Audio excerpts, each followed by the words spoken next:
Preston Smiles. Yes. Hi. Hi. Hi. Amy. Hi. Here we are. Yes. What has been the thing that you've been most proud of in the last 10 years? Ooh, that's a hell of a way to start. Most proud, I think resilience. That, just being willing to step back in the room. Did you ever get out of the room? Oh yeah, yeah. I get out of the room often. Mm-hmm. I think what's I'm most proud of is stepping back in the room emotionally, spiritually, physically, across the board. And I mean that especially in relationship, romantic relationship.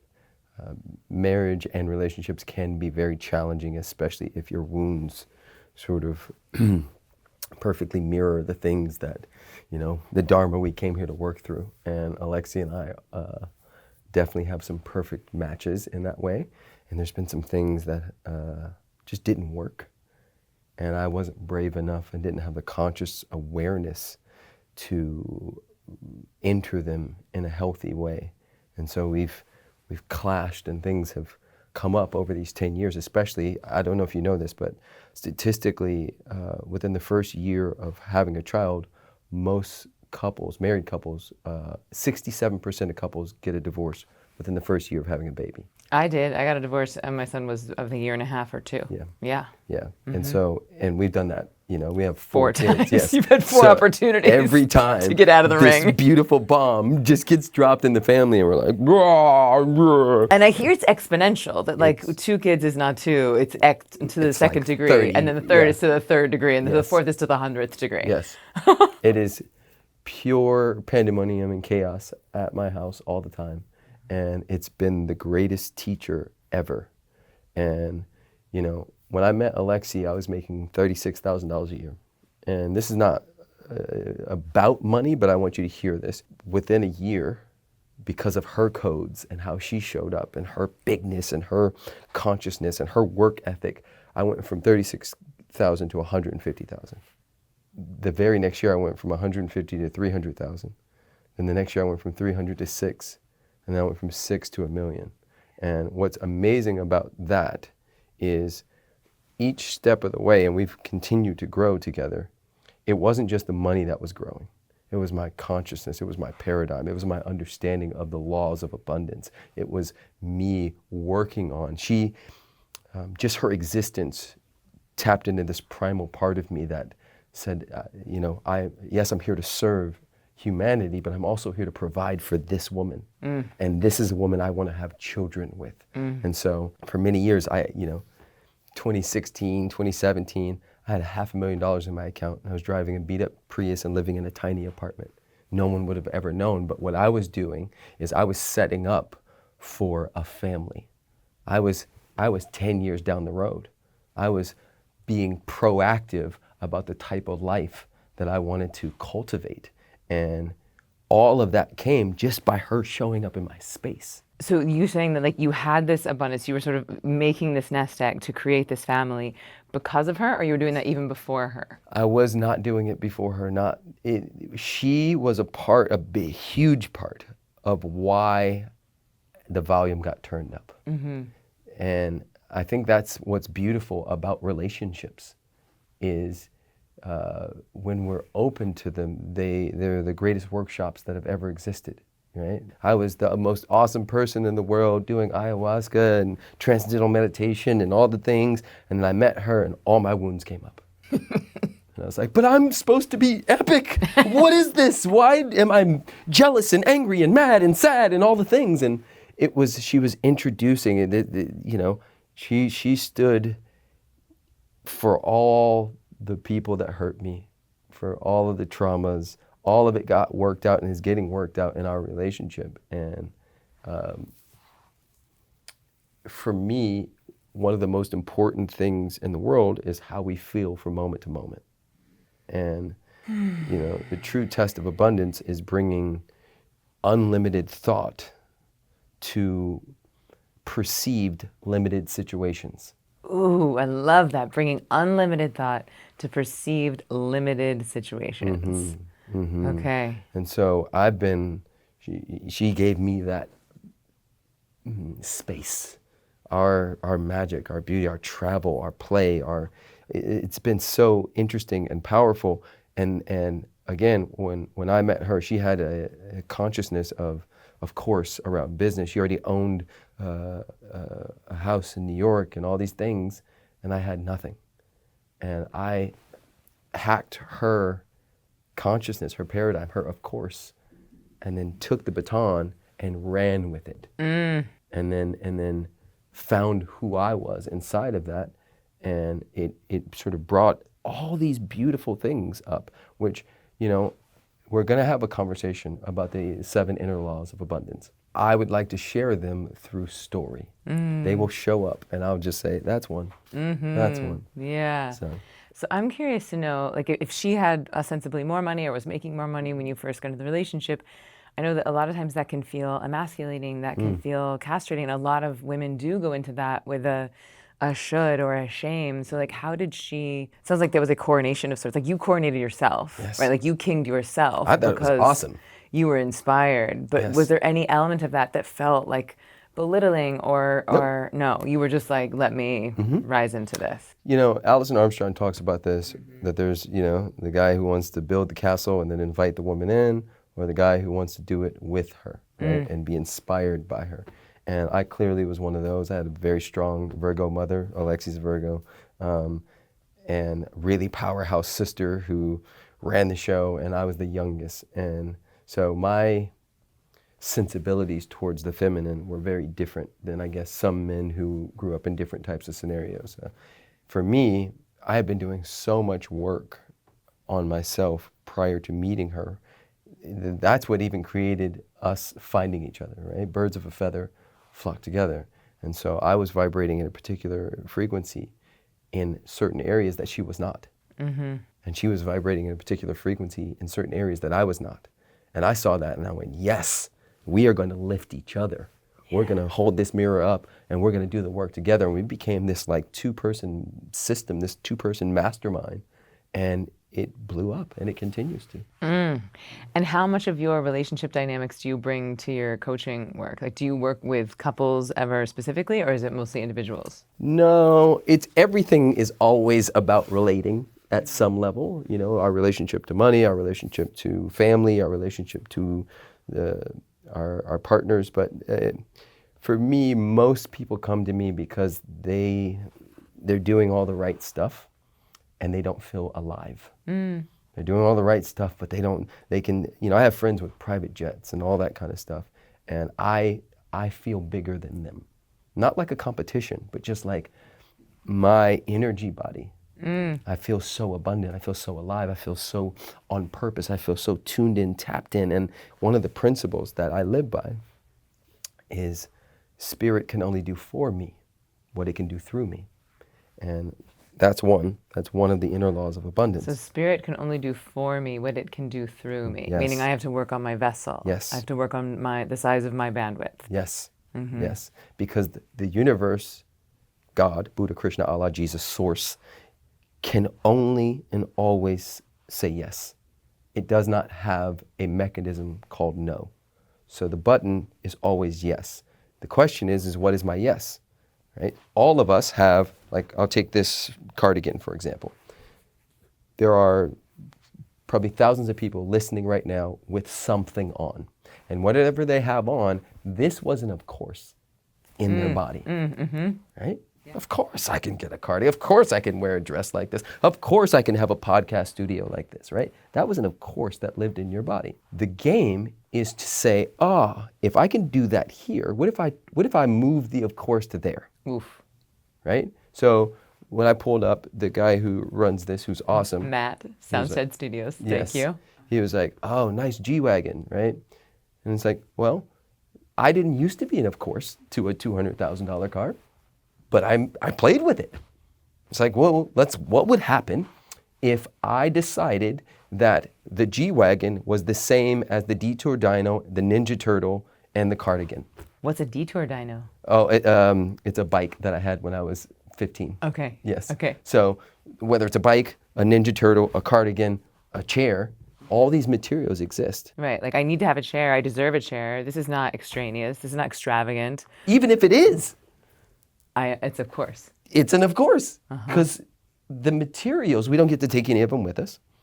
The universe doesn't have a no. It just has a, okay, so what's your of course, right? Like we have energetic set points, right? Where, okay, I can take about this much good and I can take about this much quote unquote bad or ineffective, right? Well, what if you just changed your energetic set point higher, right? So there was a point where 100,000 in my bank account was like winning.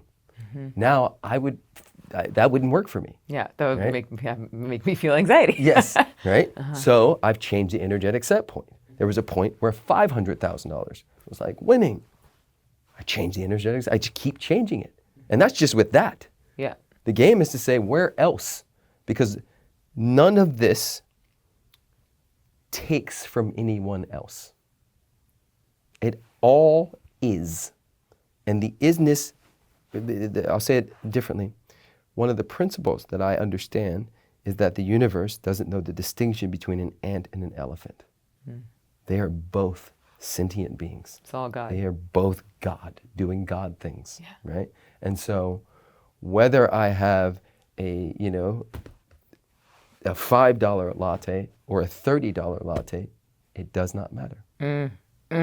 I love this so much because this idea of how much you're willing to receive, how good are you willing to feel so that you can receive what I call what's available to you in your cosmic trust fund. That it's already sort of available to you in the trust fund. The question is, how much are you willing to be that vessel and receive it? And I feel like that's why it's been so inspiring with the new stuff I've been birthing in the last 3 years is called Sacred Secret, and it's basically using your pleasure to manifest. Dope. And it's a way to, fuel the desires, but it's also what I found is the secret benefit is that the pleasure carves out space for more deserving power. It's like, if I believe my body deserves to feel good in itself, then I believe that I deserve the G-Wagon or the $30 latte or whatever the thing is. Yes, or the C-Wagon. It doesn't matter what I was in, right? Like I'm writing a book right now called $1 Million Consciousness, right?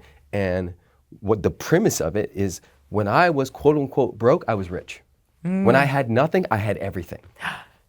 Everything. Say more about that. When I have nothing, I have everything. So one of the things that I got really early was that the universe, I'll call it God, can't separate itself. There are no borders. There's no places where it stops. And so wherever I am, God is. And therefore, and I do this with my clients all the time, I say, when you're first working on being in ownership of your sacred being and really being in the practice of self-love, what I want you to do is every time you see something beautiful, right? Let's say you see a rainbow and you go, oh my God, that's so pretty, right? You feel that and you say, I am that too, right? You see a puppy, oh my God, it's so cute. I am that too, because God can't separate itself. And so when I was coming up, I was wealthy because I had $1 million consciousness. I knew that whether I had a 7-bedroom mansion or a 70-foot square foot apartment, that I can only be in one space at a time, and that I can create prison or paradise depending on how I looked at it.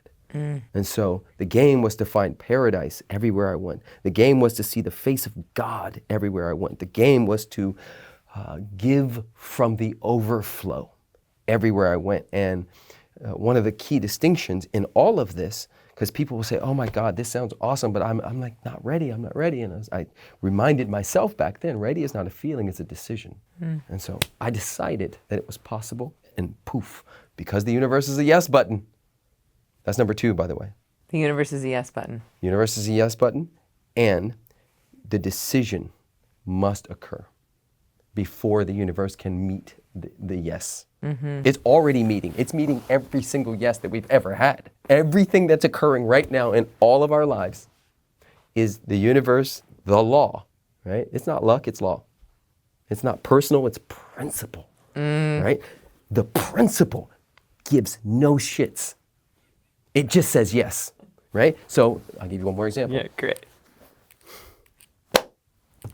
No shits. The law of gravity doesn't give a fuck what I put right here. It goes down. You want this? No, I don't want to break it, but right? Like everything, the law doesn't care. The law doesn't care. That's the thing. I thought it was personal. I thought I'm special in my traumas and the things and my dad and the this and the wounds and the bullying and the sexual stuff and all. I'm special. I was not special. Neither are you and neither are you. None of us are special. The law just goes, I got you. What do you want? And so it is. What do you want? And so it is. But the wanting and the desiring, which we never get out of, does not come mainly from what we say. It's from what we allow in our space to sort of percolate. This is why I love what you're doing around pleasure, because sometimes in the manifestation world, people are like, oh, so I need to do a vision board and I need to have every detail. And I'm like, maybe. I don't necessarily do that. I just go, do your thing, God.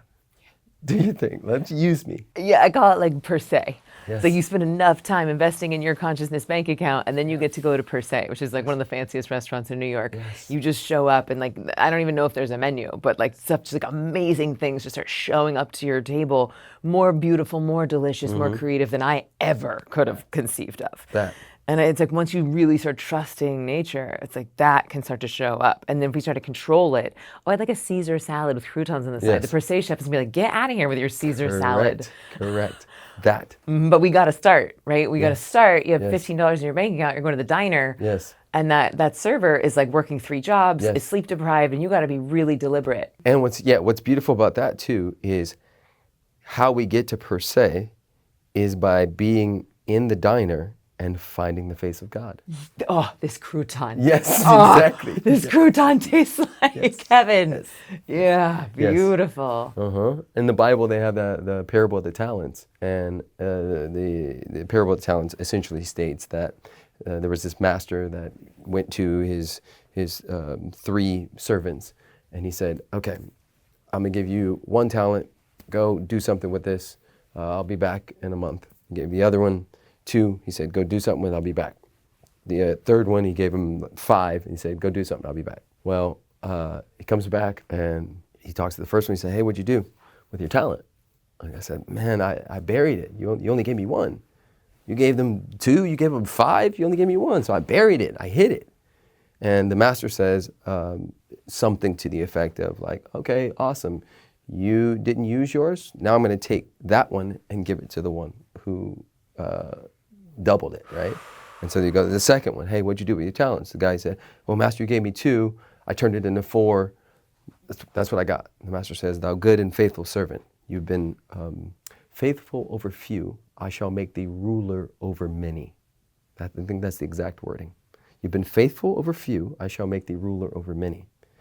And he goes to the one with the 5, and he says, "Hey, what'd you do?" And the 5 says, "Hey, I doubled it. I got 10. I said, "Fantastic. You've been faithful over few, I shall make thee ruler over many." And so the gist of the parable of the talents is, if you don't use it, you lose it. Right? Whatever you got, whatever card you were dealt. And so I think a lot of us wish and hope and want somebody else's cards, but can you make your current apartment, your current relationship, your current inner gym paradise? Because that is the invitation. That's the thing that levels everything up. And so everything I have, when my kids are pooping everywhere and there's snot everywhere and they're crying and they're screaming about a cookie that I won't let them have and chaos is happening, Alexi and I are fighting and my team wants this, and I just go, I receive. Thank you. I asked for a big life, and big lives come with big challenges. I love that's what you said when you came in. I was like, how are you feeling? Is anything in the way of this interview? And you're like, well, I have abundance in all of the ways. And right now I have an abundance of diarrhea in my household with my children. Yes. And I think that that's such a beautiful mindset of like, I asked for abundance.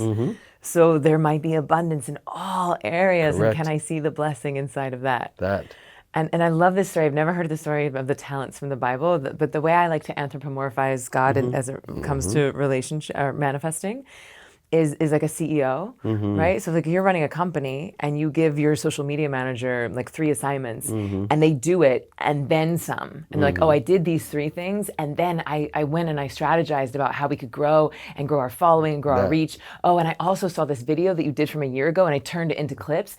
And you're like, oh, maybe you should be head of content. Exactly. Maybe, and you just want to keep promoting that person because they're doing what they are assigned and they are finding ways to take their talents and grow them. Of course, you're going to give them more assignments, more trust, more responsibility, more money. Yes. But if you're like, well, I'm only the social media manager, I just did these 2 things, you're like, well, you're going to get demoted and you're not getting a bonus. Yes. It's like, can we think about our desires as our assignments from the CEO and can we do them with grace and pleasure and even more? Yes. Yeah. Yes, yes, yes, yes. That's one of the biggest ones I have. I teach the 3 T's. So what are you doing with your time, your talents, and your treasures? And the time part we just spoke about, or the talents part, the time is even more crucial because a lot of times we we get busy doing stuff that doesn't matter, right? And I think that one of the reasons I've been able to experience the type of life that I'm experiencing is because I go through this thing that I teach called the intention formula, which is anytime there's something I desire, and that happens often, I go through the intention formula, and that goes intention minus reasons, and I list the 3 to 4 reasons that my ego will come up with for why this thing can't happen, plus aligned committed action equals results. So intention minus reasons, list them. The fears. Yes. So I list whatever my ego will come up with, right? And then I prove that it's not right, that it's not a fact, it's a philosophy. And there's a big difference between a philosophy and a fact. I'll give you an example. My ego will say, so let's say this, okay. So the intention is to launch a product, right? For those you coaches out there. I want to launch my new product, okay? Okay, so that's awesome, that's exciting. It's always exciting in the beginning, right? Product, oh my God, how much can I make? How much impact, right? Fantastic. We live in a world that is governed by laws. And one of the laws that we are governed by is the law of opposites. And so the universe, catch me here, anytime I put anything into the space, the universe must give me a contextual field so that I know that that thing is occurring. So if I say, universe, I'd like to go left, it must give me a contextual field, it's the opposite, of right. If I say, universe, I'd like to go up, it has to show me down so that when I go up, I know it occurred. So any intention I put into the world is instantly going to go into the law of opposites, right? So when resistance comes, when I declare something, I don't go, oh, this is not working, or it's not meant to be, it's not in the flow. I go, this is a part of the process, right? And one of the conversations with gods, he calls it sieving. So it's, and I'll finish the other thing. I know you guys are like, wait, finish the... What's the formula? Yes. So it's conception, deception, well, conception, perception, deception, reception, right? So that's the flow right there. Now I'll go back to the formula and make that make sense. So the formula is intention minus reasons. These are the stupid things my ego is going to come up with for why this won't work. Not enough time, not enough money. I don't have enough followers on Instagram, right? So I'll go each one. Okay, it's not enough time. Is this a fact? Is this like true? Or is it that I can't watch Love is Blind, at night now? Right? Because I have time for that, right? It's a lot of hours in the day. So is it a fact that I don't have enough time, or is it that I haven't allocated the time? Oh, so it's a philosophy. Cool. Bullshit. So I already get in front of the game. I know what my mind's going to do, and I say, that's not true. I go to the next one, right? Each one, I prove that it's not correct, and then I go to the last piece, which is the most important one, which is aligned committed action. That is an action that is the 80-20. It's the thing that makes the biggest impact and difference towards this thing. It's the burn your boats. It's the like, all right, what would make the biggest impact right now? What would put me in a position where I had to keep going? Because most people will declare something, they'll, ground that these aren't true, and then they'll go rearrange their closet. And like, okay, awesome. Or they'll like, maybe I should read another book. Maybe I should redo my website. Maybe I should, it's like bullshit. Maybe you should reach out to people.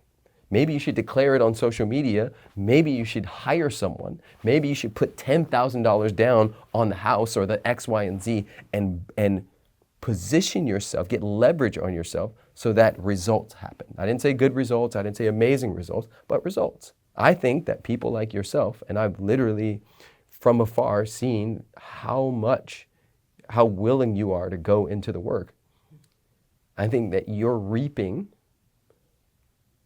from all the inner work and the outer work, the small stuff that nobody sees, right? This kind of stuff doesn't happen out of nowhere. I think you're reaping from that, and I think I'm reaping from those things because we're both willing to do what the average person isn't. And I think that's the biggest message I want people to hear, even with that thing, is the aligned committed action is one of the most important parts because it's the scariest, most deep in action you can take that gets the ball rolling. And so when you're doing that formula, like let's say you have an idea, you have the inception and you write it down, is the aligned committed action, it's like you get up and do it right then, or you write down the thing, or you actually take the action in real time? I take the action as soon as humanly possible because there's something called the law of diminishing intent, which essentially states if I declare something and then don't do it, my intention starts to diminish. I stop believing myself.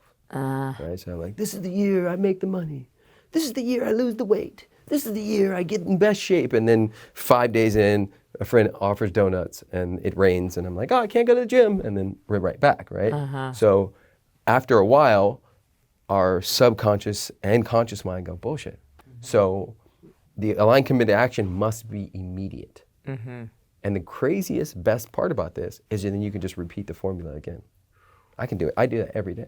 I also feel like there's something too, like when you get the download, like when you get the message from your boss, the assignment from your boss, like the faster you take action on it, like the more support you're gonna get. Otherwise, if you wait a week, it's like, well, that was last week's assignment. Correct. It's not this week's assignment. Now we got a new assignment. Correct. And then nature had to assign that thing to someone else. Correct. And then that stream, like, I don't know if you heard the story about Prince and Michael Jackson. Like, Michael Jackson used to call his man, this is in This Is It, the documentary about Michael Jackson. He used to call his manager at like 3, 4 in the morning and be like, and he'd be like, fireflies. Fireflies, we need fireflies in the stage show. And it'd be like 4 in the morning. His manager would be like, Michael, can we talk about this tomorrow? And he'd be like, no, I need you to get up and do it right now, fireflies. And his manager would be like, it's 4 in the morning, Michael, we'll do it to me. He'd be like, no, because if we don't do it, Prince will. And like he knew that like Prince was the only person who was innovating as fast as he was. And so he's like, I got a directive from God, we got to execute. I love that. And it's not even about competing, because it's like, it's your idea, you've been given the assignment. So it's not like, oh, I have to beat Prince to the punch necessarily. It's more like, if I don't take this active action, then the channel will get weaker. Beautiful. Yeah. I think it's the distinction between envy and jealousy, right? Like envy can be beautiful. I watch my youngest son, Cassius, envy how Kingston rides his bike, right? And all that's doing is inspiring him, right? He's making leaps and bounds because he sees his brothers doing something that is powerful in his mind. And I think that's amazing that is like, if I don't do it, Prince will. That's amazing. That's so good. Yes. So maybe you can coach me on this. There are some people out there, like manifestation coaches, and sometimes I feel myself getting real, like triggered and jealous. And like this one woman, she has like 13 million followers. And then I find myself getting like judgy. I'm like, she's only saying one thing. Like she's just saying like this one thing, and it's so simple. Like I'm here like pontificating about the Vedas for 10 fucking years. And like, and then I get in this whole story. And so like, how do you use those moments of envy to catapult you? Or how would you coach me on like, I get it intellectually, like, okay, if you see it in someone else and it's triggering something in you, then this means that there's something inside of you that wants to be expressed. 100. So I'm gonna say something, and I'm not taking myself out of this conversation. I do it as well. Whenever I'm in those spaces, it's pointing to how whatever I perceive that person has, that owns me in that moment. Whatever I perceive that person has It is owns me. owning me. Yep. Okay. So money, followers own you, right? Status owns you in that moment, not the other way around. And so what I do is, let's take Jay Shetty, for example, right? Because I've had that come up around him. Now, every time I see anything of his, I go, wow, that's beautiful. I absolutely love that. That puppy's so cute. I'm so cute. Yes, exactly, right? I am that too. And I think that I've had the gift, and I think you have too, you just maybe haven't, you forget sometimes, of understanding that there are different domains of abundance. And while I love that Jay Shetty's life is Jay Shetty's life, I have 4 beautiful children. I have an amazing wife. I have acreage. I have millions of dollars. I have a mom that truly loves me and shows up for me. I have an army of people that don't just kind of like me and kind of follow me. I have people that would, if everything crashed, they would come flying in and take care of my whole family. Like thousands of them, right? And so I wouldn't trade Jay Shetty for that. Like, come on, right?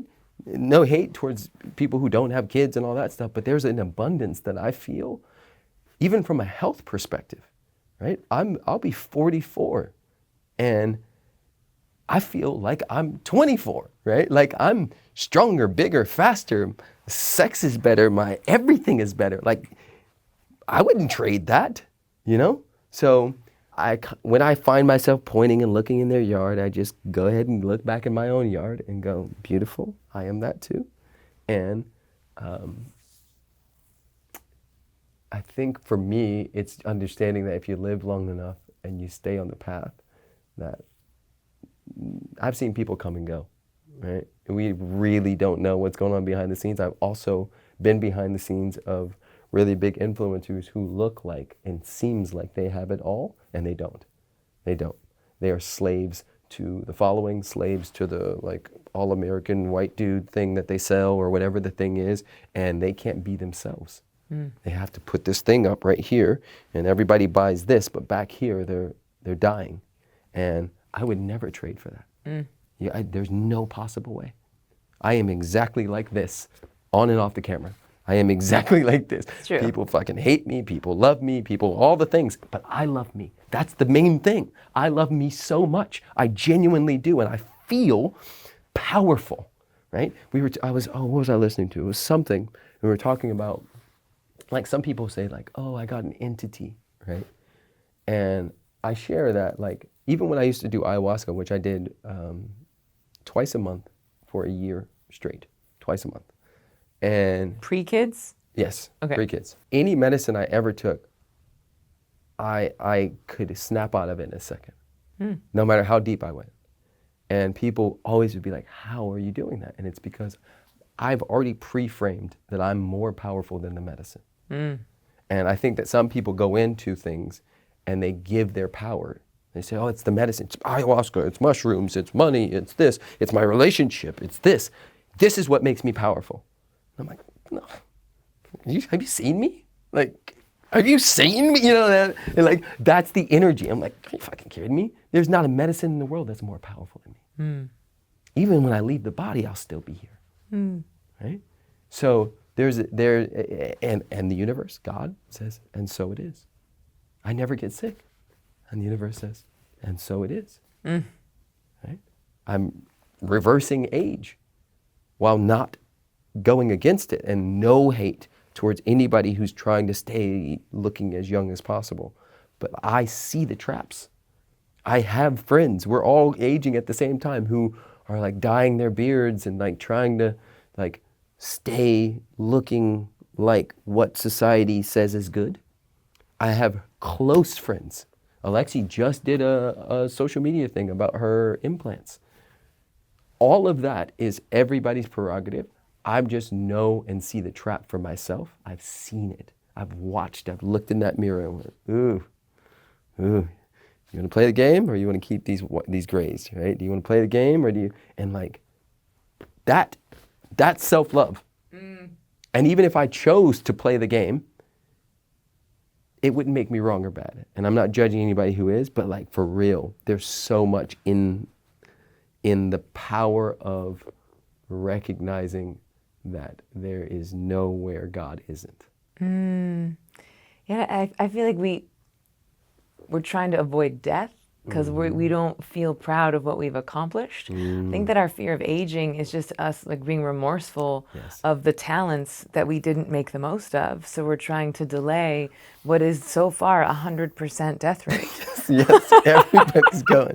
Everybody's going. I mean, maybe in this generation, it's possible we don't no longer die of natural causes. Like, I'm open to that too. But it's like, I have a chapter in my book that's like, what we're really chasing is the fountain of health, not the fountain of youth. Like, I would much rather see a radiant 60-year-old who looks like they're 60 than a 60-year-old who looks like they're trying to be 20. Because then it's like, oh, I can just see, like, and again, like, no judgment. I might get Botox one day, who knows? But like, so again, like and no judgment on people who do. Correct. But for me, I would rather look like a hot, radiant 60-year-old Yes. than trying to be something that I am not. Yes, it's so tricky, man. It's so tricky. Oh, that subject by itself is so deep, because there are so many influencers who are like, hashtag no makeup, hashtag like all natural, and like it's not. Right? But I also have like a camera and a filter and great lighting, and I'm also 23 years old. A million things, right? A million things. Yeah, I mean, my whole life is a biohack. Like from the morning I wake up to the time I go to sleep, I am doing things to optimize my appearance, my health, my sex drive, my vibration. So like if I'm wearing makeup or not, like I've spent 24 hours for 16 years optimizing how I feel and look. So if I'm using makeup to do that, or if I'm using a cold plunge to do that, it's like... I think it only gets tricky when it's doing us instead of us doing it. Yeah.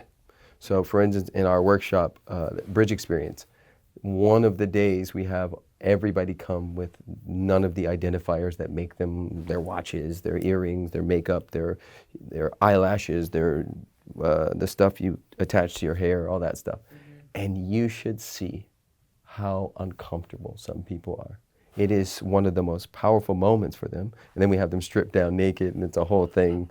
And it's like, it's a thing, right? Yes. But oftentimes you don't get that we're so entrenched in the idea. Like even for guys, right? For guys, it's money, muscles, and your dick size, right? Your dick's got to be like an elephant, and you got to have $50 billion, and you got to be strong and have muscles, right? And like I've caught that thing so many times where I'm like, but do I? Said who? Yes. Have any of my lovers actually said they wanted that? Yes. It's such an interesting thing, but you know, that's how you know you're caught in the web of porn, right? And there's different kind of porns, right? There's the Sephora porn, and there's all the porns, right? And all those porns get sort of weaved in the consciousness of us. And again, do what you want. But the question is can you not do it? Can you not do it and be okay? Can you not do it and feel love? Can you not do it and be in your power? Because if that is not true, then you are a slave forever until you can. Ooh, amen. Amen. And it feels similar to what you said of, if I'm looking at someone else and they have it, and it's their followers or their money, it's like that thing is owning me. Yes. Same thing. If the Botox or the makeup or the working out, if I can't stop doing it and love myself, then that thing is owning me. Yes. So what has been your journey with self-love? I know you work a lot with inner child. That's been a huge theme. No matter someone's background, industry, area of expertise, it always seems to come back to inner child on the show. Yes. And so I'd love to hear like how your inner child work has impacted your relationship with abundance. Yeah, what's so interesting is in 2015, I made a conscious choice that for the whole year I was going to, 2016, I was going to play every single day. So I put it into my schedule, right? And this was going to be a form of inner child work without having to like lay on a couch and think about what happened to me when I was 9. Play right? lullaby songs. Yes, right? So I just decided that I was going to play. I was going to reclaim my childhood through play in my adult body. And that year, we did so well across the board. Everything in my life took a gigantic leap up just by scheduling in play. Every day. Every single day. It So was like, what in would my you schedule. do? Like, what? Let's say you're like 3 p.m. You're in the middle of Yes. talking to your team. That alarm goes off. What do you do? I get up, I go skateboard. That alarm goes off, I get up, I dance. That alarm goes off, I have my clients do something called joy alarms. So I have them set 3 to 5 alarms in their phone. Every time that alarm goes off, they burst into spontaneous joy, right? Reasonless joy. And there's multiple reasons for it. One is we're sending signals, just science and biology. We're sending signals from the brain to the body, neuropeptides saying there's something to celebrate, right? And so, one, I'm just helping them recalibrate their nervous systems just by choosing joy. Yes. 2, I'm helping them understand that at any given point, just like Pavlov's dogs, they can ring a bell and go, God's here, love is here. Harmony is here, abundance is here, no matter what. Regardless of the external circumstances, they can choose to be whatever vibration, frequency, and emotion they desire, right? And so I got that exercise from doing mushrooms in Joshua Tree, where I had a moment out in the middle of the desert where I was like, I'm gonna see if I can hold the highest frequency possible for the next 2 hours. And I was like, I'm gonna set this alarm and I'm gonna go off into the desert. And I just was like, I was gonna burst from joy. And then on the come down, I was like, what if I did this in regular life? What if I just like on a Tuesday decided that for the next 3 hours, there was nothing that could enter my space that wasn't peaceful and joy and harmony. And I would like stretch it. I'd do like 10 minutes. I'd be like, okay, for 10 minutes, I am winning, right? 10 minutes goes away, okay, boom. Now, lack and limitation can come back in. And I keep spreading it out. That's one of the inner laws of abundance. It's, and I know this won't seem like it's making sense, but it does. Because the other thing that I did with the joy alarms was I made a list of all the people and things that I hadn't forgiven. And because that was blocking the joy. 1,000,000%. Right? So all the stories and things, there were things I did to people that were terrible. There were things that were done to me that were terrible. There are liquor stores I've stolen from. There are people I've fought and beat up. There are a million things. There are women who I went too far with when they were drinking and I was drinking, and like manipulation, and there's so much that I was holding as shame and guilt in my body. And so along with play and scheduling in play and doing the joy alarms was me making a list of the things that I still hadn't forgiven, right? It was presidents, it was the LA Unified School District, it was aspects of my mom, my dad, it was the neighborhood, it was the toxins that were in the walls of my house that made the asthma and all the other stuff go off. Like each thing on that list, I would sort of go into counsel with and find a way to see the beauty in it. And so those, again, going back to receptivity, there's not as much static on my line because I'm forgiven. I'm letting things go. I'm letting things move out of me. I reached out to people and had clearing conversations. Hey, when I was 18, I lied about this thing and I'm so sorry. Hey, when I was 15, I did this thing. I went back to stores. We used to do these things called runouts when I was a kid, where we go into the liquor store, grab as much alcohol as possible and just run out, right? I went back to those stores and gave them money and said, hey, I stole from you when I was 13. I took from you when I was this age. And I just paid everybody back. Wow. Just cleared all the energetic debt, cut the second cord from my dad and I, which was huge, right? The umbilical cord is cut physically, but there's a second one emotionally and spiritually that is not cut for most people when it comes to their parents. And so as I cut those cords, I say often, and this is another spiritual law, elevation requires separation, right? So I had to separate from my dad, like genuinely. I had to have a conversation with him. And I said, hey buddy, I'm about to go to a whole nother level, and a part of doing that is I'm gonna need to not pick up your calls as much. I'm gonna need to step back. I had the same conversation with some of my best friends. I said, bro, I love you guys. I love that we do the Hollywood thing and we go out and, you know, we're predators looking for women and all that stuff, but that's not my vibe anymore. So I love you guys. I'll be back. But I'm out. And I cut all these cords. And then Alexi came in. And then boom, boom, boom, boom, and it just continues to happen. Oof. So what is this law about the cutting? In order to elevate, you have to... Yes, so elevation requires separation. Elevation requires separation. Yes. Okay, so I feel like we've got like 4 so far. We've got elevation requires separation. We have, what was the formula? Was that The one of the intention laws? formula. The intention formula, is that one of the laws? It could be. Okay. Yes. It's like a bonus. Yes. It's like a 7+. Yes, exactly. Yes. The universe is a yes button. The universe is a yes button. Yes. Ready is not a feeling, it's a decision. Oof, good. Right? Spirit can only do for me what it can do through me. And it feels like that, the cleaning up the lies, cleaning up the transgressions is that increasing of the bandwidth. Yes. Yes. Exactly. Wow. So all of this has been, I call all of it inner child work. All of it.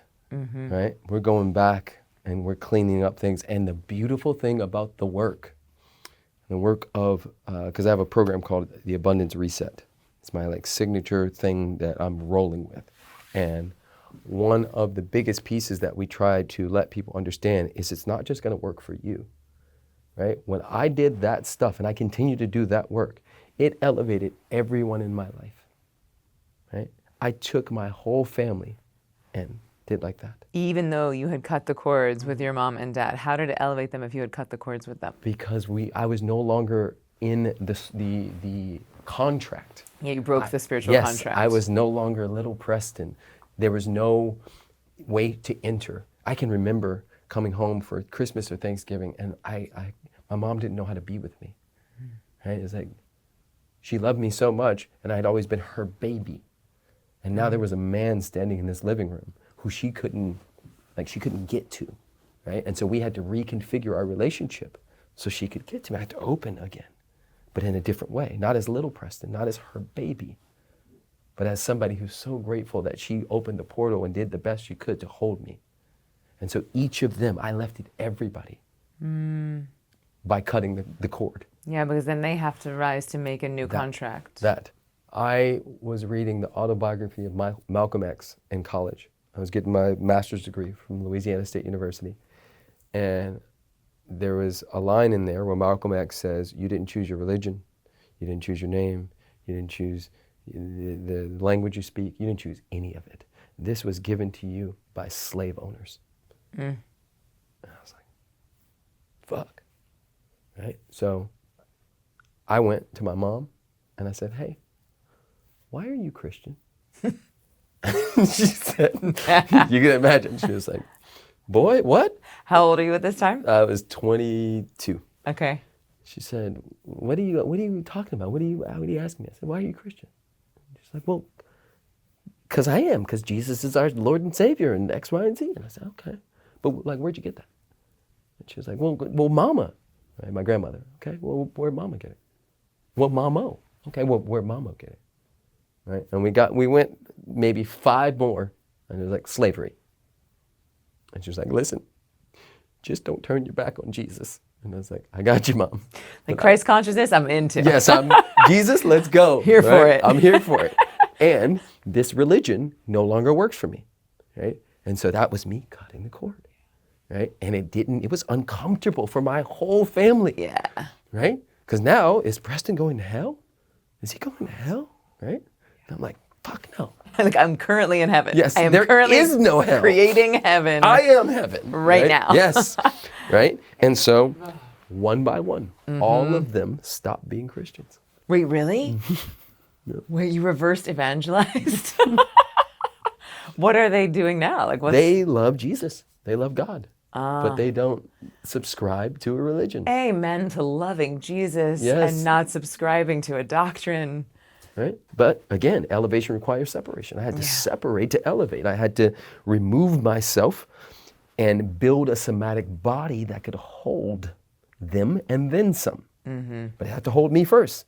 Most people declare, I want millions, I want this, I want the man, I want this, I want that. They haven't built a somatic body, haven't built a nervous system that can attune to the thing they say they desire. And so I wasn't there yet, but I knew where I was going. I knew where I was called, right? And so I allowed myself to be a student. I humbled myself. I moved back in with my mom at 33. After the cord cutting. After all of that, I moved back in with my mom at Why? 33 because I needed to take 3 steps back to take 333 forward. And what that meant for me was I had a moment when I pulled up to an Exxon Mobil in my beat up Prius.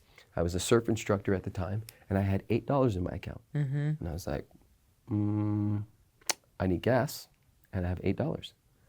And you know, I had already been in Burning Man, and I had already done all these big things called the Love Mob and all these things. I was a community organizer. Michael Beckwith, Marianne Williamson, all these people are saying, hey, you're it, you're next, let's go. All of that, and I have $8 in my account. So I put $4 in the tank, and I called my mom, and I said, I am way too dope to be in a position where I have $8 in my account. I am one of the most giving, like, doing the work people, and I have $8 in my account. Something's off, right? There's a relationship that's not working. Can I come home for a little bit, reconfigure, so that I don't have to spend all this money on rent and all that stuff? Of course, being an epic mom, she said, absolutely, baby, come on home. I go home.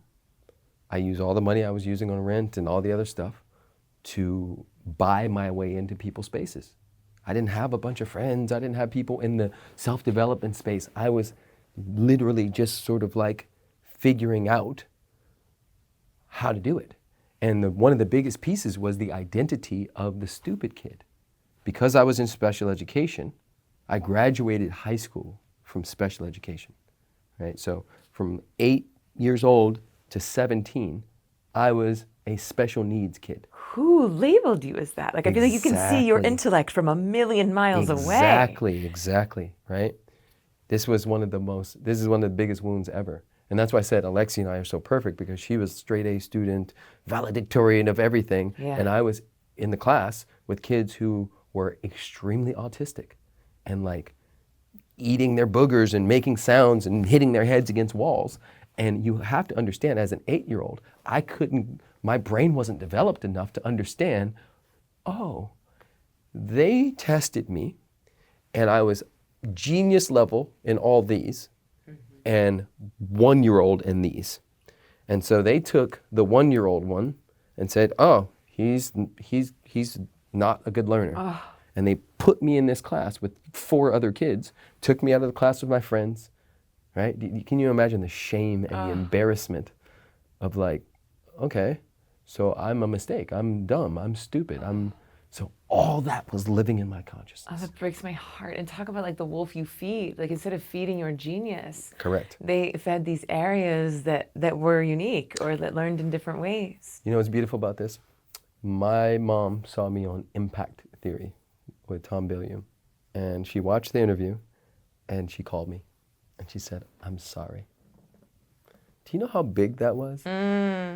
Like, first of all, moms, dads, whoever's out there, you don't understand how big. You don't have to go fix everything. But to acknowledge you messed up, my heart exploded. I didn't even know I needed it. Yeah. She said, I'm so sorry. I didn't know. And I went, thank you. Yeah, because then you don't feel crazy. That. Right? You're like, you couldn't see it. I can forgive you for not seeing it, but I thought I was crazy. The whole time. Oh. So that was living in my space. Again, that was me. That was all the stuff that was needing to be cut out, right? And for those of you going, oh, so this is this linear process, it's not, right? No, so you have to go back and cut and then go back over there and then remind yourself of this, and like, it's just round and round. And then you just incarnate again and do it all over again. Right? So this has all been a process. And, you know, there are 4 levels of consciousness. To me, by me, through me, as me, right? For the majority of my life, I was surrounded by to me thinking people. Like my Why dad. is this happening to me? Yes, yes, my dad, right? It's the white man's fault. It's this fault. It's, X, Y, and Z. And so I had to find outside things to tap into a different level of consciousness. And my mom was a by me person, right? So by me is like, I will will things into existence, right? So she just made stuff happen, which is so beautiful, right? But the third level of consciousness, right? The through me consciousness is where you say, Spirit, use me, right? Let me be a beacon, a vessel, a light for your love. That I had to cultivate. And then it became a practice where I made a decision for a year straight that every time I woke up, I was going to go right into through me consciousness. And I'd say, okay, what's happening today? Where am I going? What am I doing? Spirit, use me, right? Well, you're going to get coffee. Okay, I'm going to get coffee. I'd go get coffee and I'd meet somebody on the street. You can find this on YouTube right now. I met this very autistic, epic gentleman named Brian, who was a homeless guy, same age as me, right? Nasty beard, big, epic Jewish afro, and he lived on the street, and he'd make these little sounds, and everybody was afraid of him. And on my way to the coffee shop, he looked at me, and he said, my name's Brian. What's yours? And I said, my name's Preston. I was like, nice to meet you, Brian. He's like, nice to meet you, Preston. I see you all the time. I was like, yes? Let's go, bro. And so we sat down, we had this conversation. Brian became this huge figure in my life. He was such a big teacher, and he was such a light. People didn't understand him, that I then put him on my YouTube channel. And then people started driving from different parts of LA to find Brian, to have conversations, to have dinner and lunch with him. And it turned into a whole thing. And that's just one silly example of me saying, use me, right?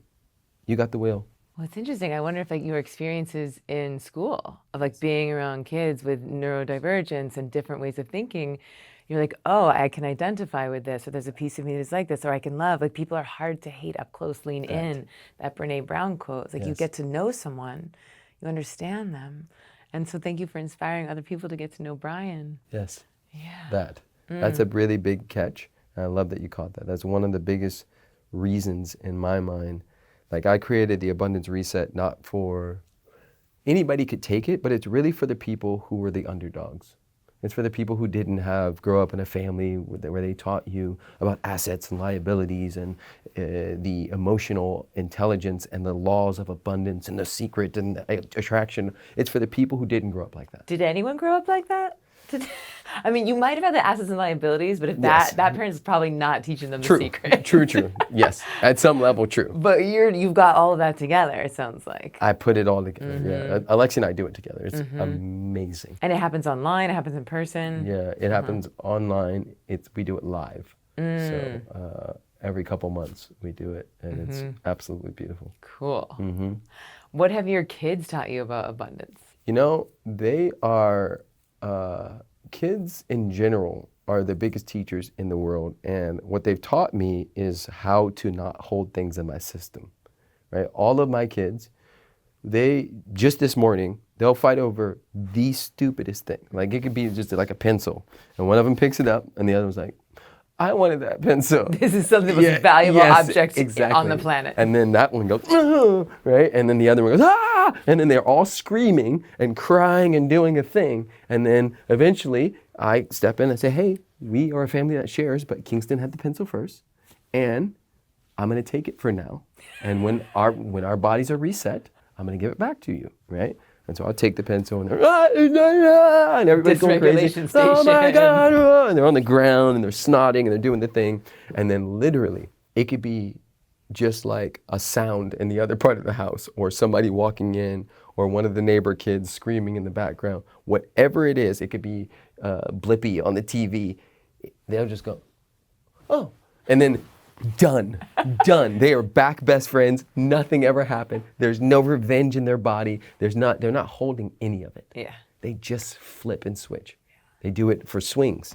There's 4 kids, there's 3 swings, right? So somebody's got to get off that swing. Teach negotiation early. Yes, right? Somebody's got to get off, right? yeah, I need the swing, I need the swing, I need the swing. Right? Okay, well, you're not getting the swing right now. Somebody says, oh, we're playing ball over here.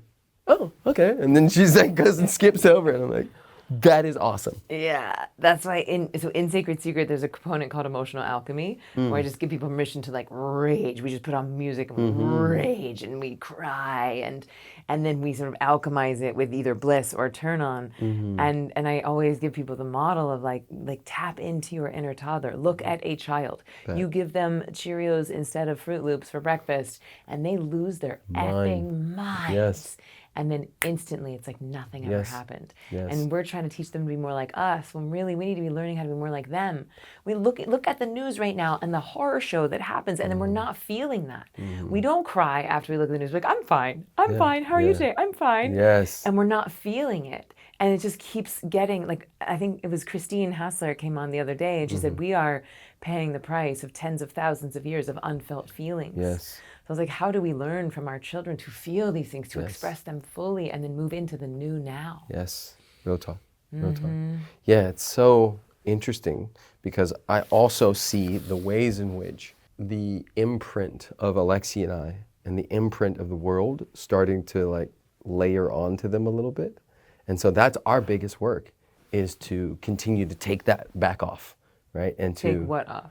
Anything that the gunk of our limitations, the gunk of our thought process, right? Like, you know, a kid will see something land on a fence, and what they see is a million things until I say that's a bird. And the moment I say that's a bird, I've now robbed them of the 20,000 other things that thing that landed is. And so I'm noticing the parts of me that wants to label and name and give them structure for this, that, and the other. And it's like, well, is that necessary at 4? Is that do I need to? Do they need to know that, or can we allow space? Right? There's this story. It's a true story about this dog that was hit. She was pregnant, and she got hit, and she lost her back legs, and they rushed her to the vet and delivered the puppies, and the puppies all lived. And a month or 2 later, they came back to check on the puppies and the mom, and they noticed that all the puppies were walking around dragging their back legs. And they checked them, and they're like, oh my God, did we miss something? Did they all get injured? Well, they didn't. They were mimicking what the mom was doing. Of course they were. And they, like, everybody had this moment where like, oh my God, they don't know how to use their back legs, not because they can't use them, but because their mom had that injury.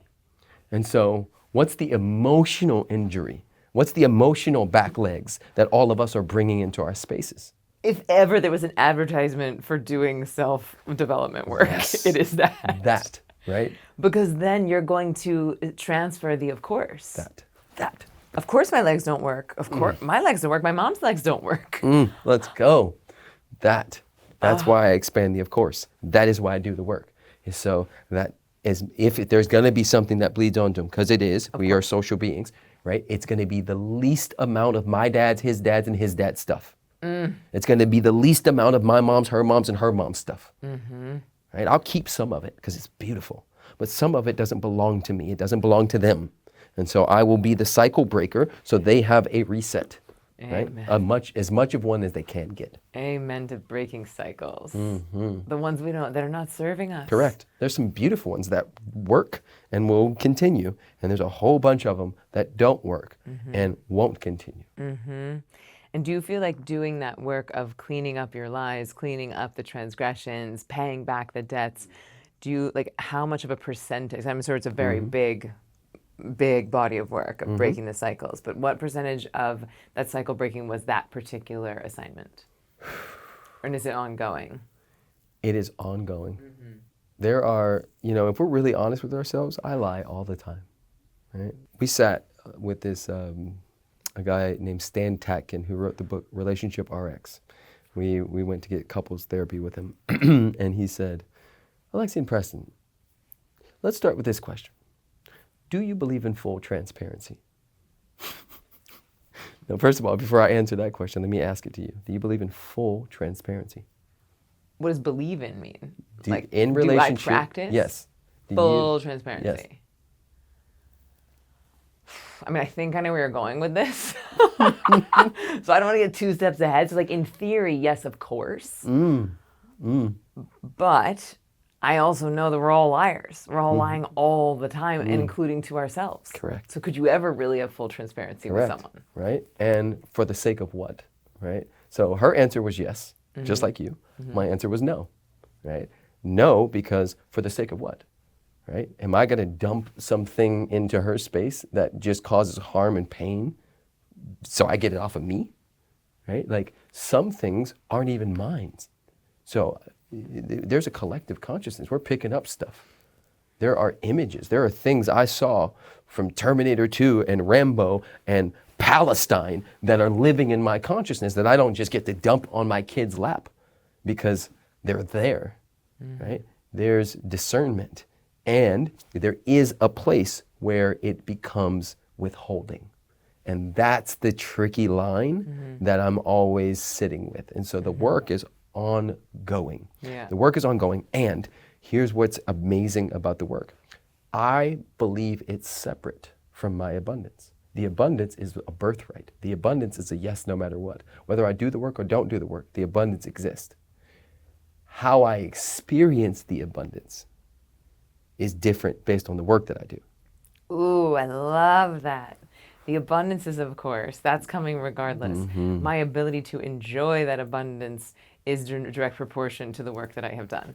Yeah, because like everyone's a liar. So lying is not a morality issue. It's a happiness issue. Right? If we can clean up our lives, we will be more happy. And then we can enjoy this abundance that is already and of course. Yes.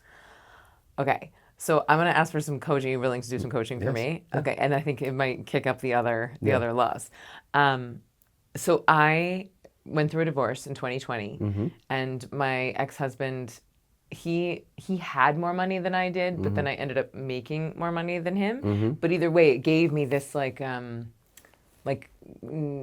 emotional security blanket. You know, it's like, oh, well, he has this money saved. He was like a tech entrepreneur. And I was like, if shit hit the fan, like we have this, I felt this sense of security and safety, which oftentimes our sense of safety can be linked to money. And so when we got divorced, you know, there was like a whole, we talk about a ceremony, you know, like biggest emotional ceremony I've been through. Yes. And, you know, talk about telling the truth and being brave. So, and then there was this like, oh, I'm doing this on my own. Like he was the CTO and CFO of my company. Yes. And so it wasn't just the emotional piece. Yes. It was like, I'm now parenting alone. I'm running the company alone. I'm Yes. financially, it's me. So I went into certainly a level of vigilance and like my old traumas, because my mom was like the breadwinner and the primary parent. So it kicked up, oh, of course I will be the person doing all of this. Yes. And it wasn't until, but even still, even with all of that, I've always had a really delightful relationship with money, and that I just always trusted that it would be there. Like when I need money, it will be there. It wasn't, I wasn't really trying to accumulate it. It was just like anything I want to do, I can do, and it's just there when I need it. And it wasn't until this shift that I started to get a little panicky around money. And then I like decided, and then as I would feel that fear, I was like, well, let's do something about it. I was like, oh, well, if I have X amount of money in savings and I can live off of my interest. And so I started working towards financial freedom. And it was not until I started working towards financial freedom that I actually started to get fucked up around money. Yes. And so I'm open to any wisdom or guidance that you have. Yeah, well, the first thing that I catch is financial freedom is an oxymoron. Thank you, please. This is exactly what I need. Thank you. It is literally impossible. Because if my freedom is dictated on anything I put on the other side, and then it's not actual freedom. Thank you. Right? I'm just a slave to the thing, right? And I have fully become a slave to my financial fucking freedom. Yes, and we all do that, right? Some people do it with relationships. Some people do it with followers. Some people do it with a million things. Whatever it is we put on this side that we think makes us free actually owns us. We are slaves to that until we catch that it's an oxymoron. There is literally no such thing as financial freedom. There is financial independence, there's lots of fucking money, and there's I bring my freedom to wherever I go, right? So the biggest work in the game is that, tuning in and remembering that in this current moment, all needs are met. Remembering, that's one of the spiritual laws, by the way. In this current moment, all needs are met. Yes. Remembering that the ego is a tricky bitch and will lie to you. We have, biologically, scientifically, we have Velcro brains, which tend to sway towards the negative so that any sound in the bush, which may be a saber-toothed tiger, saves us, right? So your brain, my brain, is wired towards negativity so that we stay safe and don't die by way of being out of the cave, right? Now, with that said, it doesn't mean we can't rewire and relearn and put so much weight on the other side that is the exception and not the rule. So we put so much weight on what's other side? On the right now, my needs are met. Exactly. Because it's actually true, right? So when I'm coaching somebody, I say, hey, is that a fact or a philosophy? And I give them the space. Is it a fact or a philosophy that has crept its way into your consciousness? Most things are a philosophy. And so when I've worked with somebody around this thing, I'll say, okay, so let's talk. I'll just ask you, let's do this. Have you ever slept on the streets because you could not sleep in a house? No. Okay. Has there ever been a time where you didn't eat because food was not available? No. Has there ever been a time where you wanted water and it didn't exist anywhere? No. Okay. Has there ever been a time where you didn't find a way to pay your rent or mortgage or anything? No. Correct. Now, I could go on for hours asking these questions, and almost all of them would be that. And so, you tell me what you're hearing in the wounded ego going, I'm one paycheck away from crashing, and me asking you every one of those questions. What's the difference here? Which one's a fact and which one's a philosophy? These are facts. Correct. My needs are met, and they've always been met. Always. You've never missed. You've never missed. You have never missed, and you never will. Let's do it like this. Let's say, we'll go worst case scenario, the world explodes, and somehow for 30 days, your bank accounts get frozen, all the things, and you get kicked out on the streets tomorrow. What happens next? Probably call a friend, stay at their house. Probably be delightful. Correct. Have some snuggles. You never miss. Even if the worst happened, you wouldn't miss. That lives as an of course in my body. If everything crashed, I'd go, fuck, this sucks. And you have a great story to tell in your next yes, podcast. let's go. All right. Right? Bow my head, move my feet. Bow my head, move my feet. Right? That's the game. That's the work. You can't miss, right? It's not like you're in the middle of India where there's no water and no food or X, Y, and Z. It's not like you're somewhere in a rural part of the Sudan where you have to worry about food, water, and being raped, right? You live in the United States of America. You come in a white presenting body. You have power, energy, all the things, friends. You win. Community is the new money, and you got it in spades. So we can't worry our way to abundance. One more time. Yes. We cannot worry our way to abundance. Is that one of the laws? Yes. If it's not, it should be. It is. Okay. It's fasting from lack, right? It's fasting from lack. That's one of the laws. Oh, right? I want to do that immediately. Yes, right? So we do it. I went into the woods and did 4 days, just water, barely water, no food, and I fasted, right? But what's it like to do that from lack, limitation, and scarcity? What would it look like to say, hey, for the next 10 days, no lack lives in my space. All needs met right now, right? And I just keep reminding myself, right? Is there air? Is there enough air? Yes. Am I safe in this chair? Yes. Is this building constructed to the degree that I know it will hold? Yes. Can I eat today, tomorrow, tonight? Yes. All needs are met right now. Right now. And if I did it again in 30 seconds, it'd still be met, right? That's an energy. That's a come from, right? That G-Wagon goes away, I get a Shmee wagon or a P-Wagon or a Lee wagon, or I run or I bike or I skateboard, but I will figure it the fuck out because all needs are met right now. That energy is so potent, right? You know how that feels like when you're dancing or you hit that moment where the song hits or the Molly hits or the whatever, right? And you get the Holy Ghost and you're just like, bam, like, let's go. I tap into that every day, every single day. I'm not even lying to you. Like first thing in the morning, or like at some point in your day. At some point in the day. And is this your play alarm? Is your joy alarm? I don't have to do alarms anymore. Yeah, usually. I have my clients do it. It just lives. I do it. I've done it so much, it lives. Yes. Yes. That feeling, right, daily produces. Whenever we practice more, we get more of. So another law is what you appreciate appreciates, right? And so the game is, can I appreciate what is in a way that it produces paradise? Can I appreciate what is in a way in which I see paradise? I experience paradise, right? That, again, produces the laws. The trees, they all want to do it. I've been planting all around our house, right?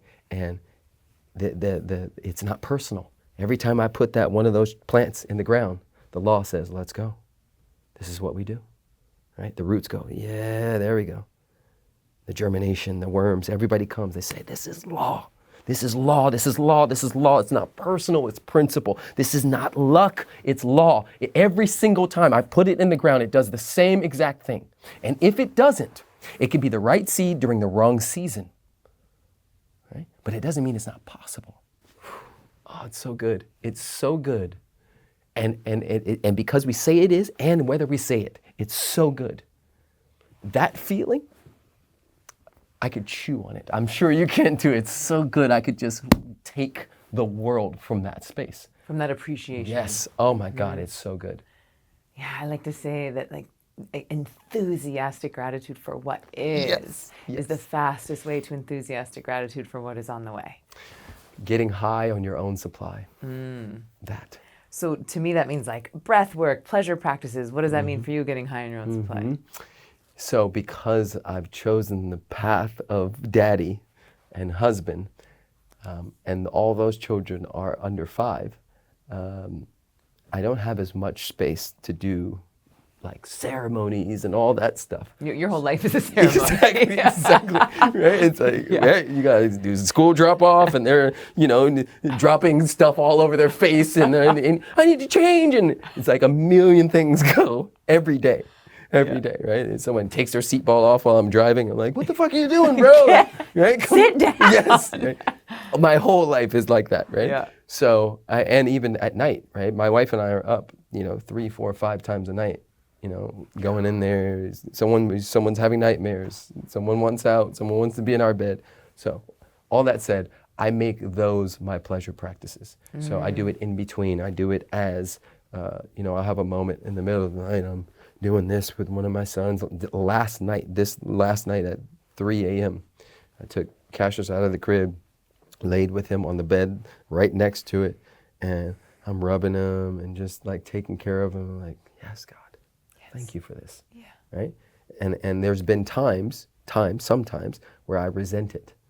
Right? I'm like, fuck, man, can I just sleep? Yeah. Can I get up? I got a big day tomorrow. Like, can I just sleep? Yeah. Right? And no, this is what you're doing. And all your needs are met. Right? This is through me consciousness. Can you be used here? Can you be used when you're wiping diarrhea? Can you be used? Can you see the face of God in the moments that don't line up with what your personality wants? Well, this to me is Tantra. It's like seeing God in the places where you thought it was not. That. In the shit, in the death, in the sex, in the things that have been so compartmentalized and so shamed away. Yes. Where it's like, oh, God is there too. That's why it can be such a reclamation. And I only have one amazing child who's 5, which there is a change. 4 to 5, it's like he's like a little dude now. He can like brush his own teeth and put on his own clothes. It's like a different level of autonomy. But the other night and this is after I shot 3 podcasts and then I led an activation at Kuya. I got home at 11. I'm just like happily spent. You know what I mean? Like I have left it all on the stage and I'm getting into bed. It's 11:30 and he's like, yes. And I actually was like, the first thought I had was like, yes, he's awake. So I got to hang out with him. But even him being in pain, it was like I felt so grateful that I got to be with him. Yes. I wasn't doing that like sympathy, empathy thing. I wasn't getting in the pain with him. I was just really holding space and loving him and his pain at the same time. And it just felt like such a gift and a real milestone for me because I feel like such a pleaser and so codependent, and like I try to avoid other people's uncomfortability so much that I was just like, I am just gonna sit in this with you, and I loved it. I loved loving him in it. It was really beautiful. That's so beautiful. Those are the moments. Because there's right now he'll start to have conscious memories, right? There's implicit memory and explicit memory, and both my wife and I have been super aware of, okay, there's going to be body memories. What body memories do I want my daughter to have? Yeah. Right? What do I want them to just to be imprinted in their space? Yeah. When it comes to man, when it comes to woman, when it comes to, and those moments go so far, right? Like oftentimes we think it's the big sweeping present or the big thing, but it's like the birthday party with the superhero. It's those moments, right? Where mommy shows up and holds space. And yeah, the biggest work for me is doing what I do for and with my kids, with my wife. What do you mean? Well, I find that anybody could find deep unconditional love for their kids. Their kids could do anything. They're just like, got you, I love you, right? Where it gets tricky is in relationship, where you're like, no, you're adult. I have conditions. You ruined my life, like, And so, I have a lot of conditions. Yes, they are not being met. That, right? And so this is my work, learning to love her despite what my personality wants to make up. Learning to open, learning to re-enter the room, right? That's what we started with.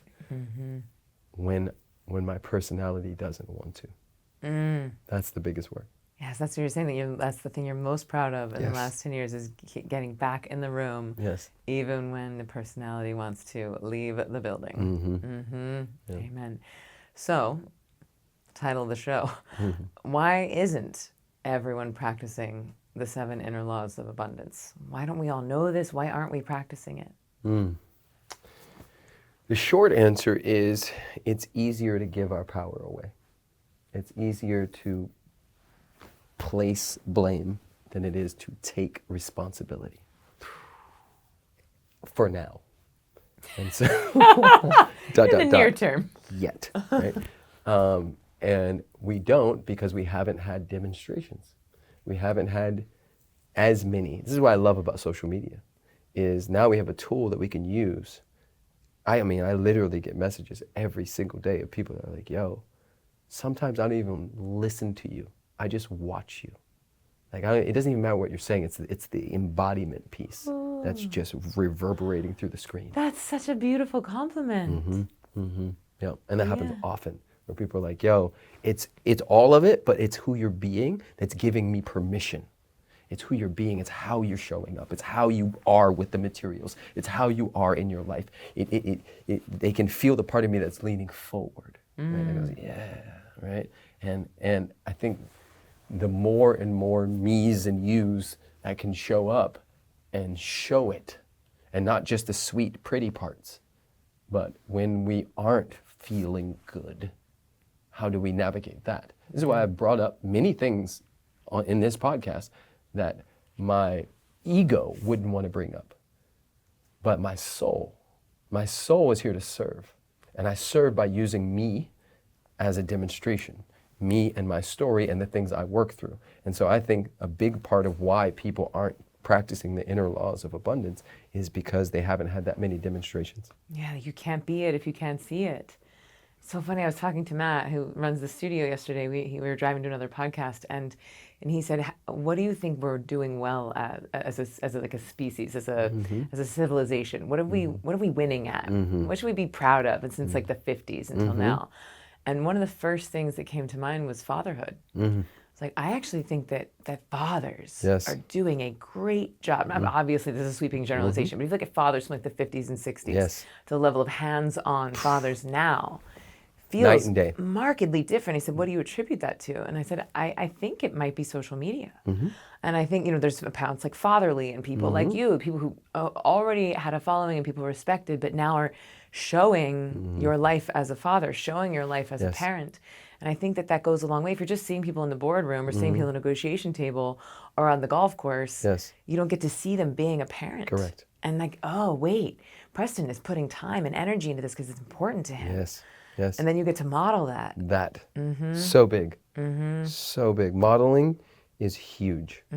And it's how, like, I look at, you know, the Michael Beckwiths and the Reverend Nirvana Gale, and there are people who came into my life that just by way of them existing, they gave me possibility. Yeah.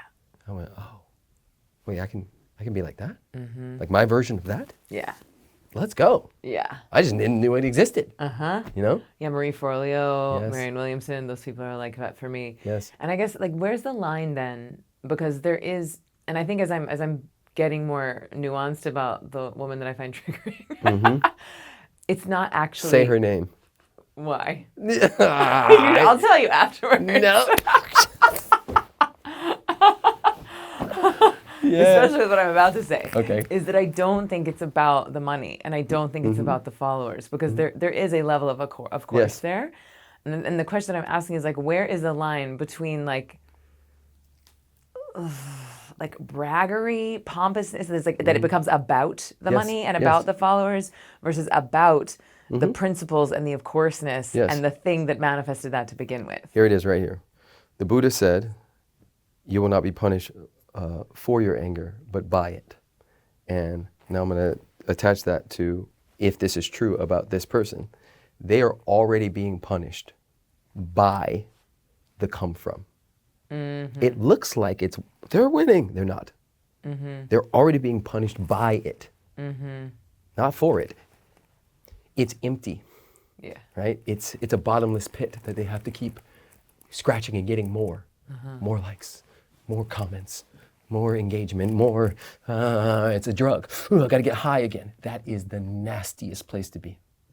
And so whether she has it outwardly, usually, especially because I've had the gift of being in this space so long, I've seen so many people come and go. I've seen people hit it so big and just boom, gone, right? Gone. Have to get a whole nother career. And so I just wouldn't even spend too much time even considering, because also the people, the consumer, all right, here it is. McDonald's created a parfait menu. I remember this clearly because they were one of my enemies. They were on my list of forgiveness, right? Because I hated McDonald's because I felt like they were targeting black people. They just wanted to kill black people through this food. And there was a point where the consumer got smarter, and black people, who were their biggest buyers, started going, I don't know if it's that healthy, right? And there's like a little Chinese whispers through the space. And they went, parfait menu. We'll add salads, we'll add yogurts, we'll add this, that, and the other to appear to be healthy so we don't lose the black dollar. And it worked to a degree, and it didn't, because we were like, bullshit. Like, this is You're like pasteurized dairy and sugar. Yes, this really is not food. embodied, right? Yeah. And so the point I'm trying to make here is the consumer, the client, the family, which is what I call my followers, they're getting smarter. And so what happens is people like this woman are the gateway drug. They start there and they go, oh, I need something I can hold on to. Who's got something I can hold? Emily, right? I need some meat. I need some thump. I need some realness in here, right? There's one thing to fake and pretend to be perfect. Hey, you can do that all you want. Do it all you want. And the reason why I've been in this game so long is because there's something you can hold on to. There's a realness here, right? And there's a realness here. And so when you look at a career over 30 years, right, you may be here, right? And there's going to come a point where you're here and here and here. And by the time you even get to the second rung, she may be gone. But I like the point of like that the heaven is in the appreciation or the hell is in the striving. That it's not about the Yes. thing. It's never about the external results. Like, what is the experience Correct. of it? Correct. And I could give myself hell by comparison. That. Or I could give myself heaven by appreciation Correct. of getting to have conversations with you. Yes. The amazing humans that I get to work with. Yes. Yeah, the ability to like find a new passion and then bring that into my work. And she is giving you a level up. She's giving you a level up. She's pointing to what's possible. Even if it's ugly in your consciousness, she's pointing what's possible. Yeah. So even that, you can appreciate, like, oh, you know what? I don't like her flow per se, but like, damn. But she is speaking to stadiums about Yes. manifestation. Yes. So let's go. Exactly. Let's go. Right? Like there's people who, like the alpha femme chick, right? Yeah. There are people who don't, like she's 70 million in sales, X, Y, and Z. Some people, I know people who talk and they're like, I don't believe she made 70 million in sales. I think this is all like a game that's being played, right? And I'm like, awesome. She's also, whatever it is, something's working, right? And so I don't look at that and go, screw her or screw so-and-so or so-and-so and so-and-so. I go, all right, they're opening doors, they're opening windows, they're opening portals. They have leveled up. You know who I'm studying right now, who I absolutely love? Amanda Francis. Who's that? She wrote a book called Rich as Fuck. And she is just so crass and winning so hard. She does everything how she wants to do it. She's dope, right? Doing it how you want to do it. I love it. She doesn't do even her website, it's ugly and it's dope, right? It's like how I want my website to be, not like the cookie cutter idea of what my funnel should be and my X and my schmunnel. She's like, this is how I do it. This is what I teach. Come one, come all, or come none. And everybody goes, woof. Because the truth let's go. is magnetic. Yeah. Yes. Yeah. Yes. Great. Yeah. There's one other person, a guy named Reverend Ike, who I'm studying, who is ridiculous. He was one of those hated men in the U.S., probably around this subject matter. He was on Oprah, Phil Donahue, Larry King Live, all of them. Every one of those shows, they tried to eat him alive. And he would just... Why do they try and eat him alive? And why do they have him on if they wanted to eat him alive? Exactly. Because he was a prosperity preacher. He preached about money and how he believed that that's what God wanted from us, that Christians got it wrong, and that he was just teaching a different kind of gospel, and they hated it. I mean, not to bring it back, but like it's a really good paradigm for slavery. Yes, yes. For like actual slavery and for the workforce that so many people are in now. It's like suffer now for perceived payoff in the future. That's what he's saying. It's the I'll be happy when syndrome. That. And so they hated that he, as a reverend, as a pastor, he was willing to call out. And there's a line in one of his videos where he says, let thy will be done, thy kingdom come. And he said, in King James, that's a period. But he said, in my world, that's an exclamation mark. I'm telling kingdom come. I'm telling it to come here, right? And I'm like, let's go, shots fired, bro. He changed the he's changing stuff, right? He's like, why does King James get to put a period? Why isn't it an exclamation mark? Certainly there's many translations before. We can make a new translation. Let's go, right? I love people who are rebels, if you can't tell. I'm like, this guy. Yeah. Yeah. Yeah. So if you could wave a magic wand over the whole species and you could install one code into the whole, like everyone up levels together, what code do you install? Love is all there is, was, and ever will be. Love is all there is, was, and ever will be. That. Let's write that song. For real. For real. Yeah, beautiful. So where can people find you? Where can people work with you? Where can people do the abundance reset? Yes. Learn more about these 7 inner laws of abundance. Yes. Preston Smiles at everything. You'll be able to find me, but PrestonSmiles.com. At Preston Smiles. Yep. Is that your real last name? No. Great. I love it. After I read the autobiography of Malcolm X, and I got like, this Davis is a slave name. I would not be Davis. I would be Ubuntu or something else. I would not be Davis. I made a decision that it wasn't going to move forward. And how old were you at that point? 22. And did you feel like the imprint of your life change? I did, right? Shakespeare says it. What's in a name, or what's in I'm going to butcher it, but he talks about a rose, right? And how a rose by any other name would smell as sweet. That, right? I changed the trajectory, everything. I just decided to embody something else. I loved my first name. My dad's my dad. I have the first and middle. I'm the second, right? Preston Eugene Davis, the second. But I let it go for now. And now you are, in fact, Preston Smiles. Indeed. Thank you for bringing your love. Thank you for bringing your of course. Thank you for sharing your lifetime of work and your bravery and all of the stuff you have cleaned up and all of the up leveling you have done to increase your bandwidth and your capacity of allowing. It is really, really beautiful to be in your presence and to learn from you and with you. I'm so excited to know you deeper. I'm so excited for people to get to deepen with you. So truly, thank you for this time. Thank you for getting up so early when all of your kids have diarrhea. Yeah, we've been. Oh, and on that note, sweet friends, I hope that you have enjoyed this time. I hope you have enjoyed this brilliant man. I highly recommend checking his work out, prestonsmiles.com, at Preston Smiles. Truly, he's making some beautiful, inspiring work and has been for a long time. And I imagine that is going to keep evolving and up-leveling as he does. So if you enjoyed this, if you learned something else, if you feel like abundance is more possible for you, my request is that you share this medicine. Share the message. That is the biggest way that you can say thank you. Leave us a 5-star review, leave a comment. I read all of them, and then take a screenshot and share it on Instagram. You can tag me at Ziva Meditation. You can tag Preston at Preston Smiles, and let us know what you thought, because we put this stuff out here into the world, and really we want to hear from you, because we're doing it because we want to help you live a more abundant, more joyous, more blissful life. So thank you for tuning in. We will see you next week on Why Isn't Everyone Doing This?